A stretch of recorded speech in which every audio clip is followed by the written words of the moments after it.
How often do people tell you how great a job you do? Every day. Oh, okay. Well, that's good. I'm kidding. The reason I ask is that, back in the day, I used to give people a lot of credit advice without knowing what I was doing.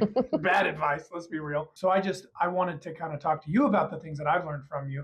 And maybe you can share some additional things that I probably should know that I don't already. Sure. Okay. Why not? So number one is if you're trying to improve your credit, you don't want to close credit cards, right? No. That's one, because a lot of people say, oh yeah, it's got a low balance or a low limit, whatever. Yeah, just close it. That impacts the average age of open accounts on your report, which can damage your credit score. Yep. See? Genius. Paying a credit card completely off.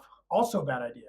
Yes and no. Obviously, you don't want to carry a balance unnecessarily, but if you're going to apply for any new type of debt, optimal credit utilization is between 1% and 9%. So you can actually have a score boost for having a little bit of that credit limit used. That's what I thought, because I tell people now, pay it down to like $50 and then leave it there. Yeah, whatever 1% to 9% is, you're in the green zone. Well, I like to keep it simple. I'm not an expert. Fair enough. And then what was the last thing? Like being an authorized user. So if you're an authorized user on someone's account, unless that account is maxed out, you want to keep yourself on that because it is just additional credit history, right?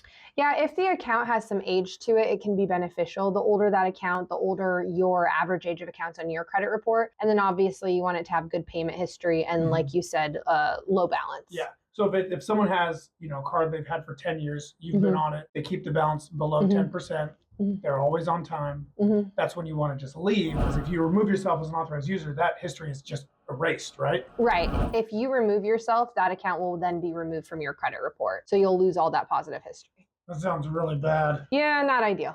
Okay.